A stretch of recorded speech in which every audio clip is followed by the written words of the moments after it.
இளைஞர்கள் கல்வி கற்ற பிறகு அவங்களுக்கு வேலைவாய்ப்பு உருவாக்கி தர வேண்டும் என்று என்னுடைய ஆட்சி காலத்தில் இருந்தது. அதோட எண்ணமாவும் இருந்தது. வேலைக்காரங்க நினைச்சிட்டீங்களா? ஆம்பளைங்களோட முதுகு தேய்ச்சி விடுறதுக்கும் அவங்களுக்கு டாட்டா சொல்றதுக்கும் தான் கல்யாணம் பண்ணி வைக்கிறாங்களா? அவங்களுக்கு ஆசைகள் எண்ணங்கள் எதுவுமே இல்லையா?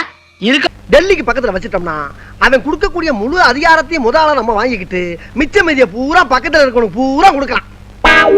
முறை தனது கூட்டத்திற்குள் ஆம்புலன்ஸ் வந்தால் ஓட்டுநரே நோயாளியாக செல்ல வேண்டியிருக்கும் என்றும் எடப்பாடி பழனிசாமி எச்சரிக்கை விடுத்தார். நான் இப்ப இருக்கிறவங்க பார்த்து நீங்க என்ன சொல்வீங்க? இளைஞர்கள் என்று எடுத்துக்கொண்டால், மாணவர்கள் என்று எடுத்துக்கொண்டால் ஒழுக்கம் மிக முக்கியம். பெற்றோருடைய சொல்படி நடக்க வேண்டும்.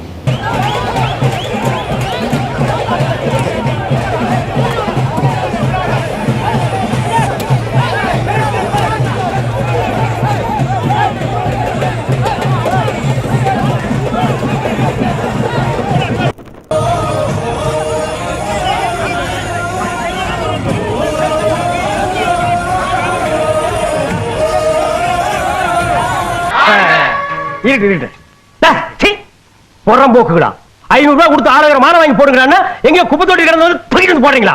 எதிர்கட்சிக்கார பார்த்தா என்ன நினைப்பான்?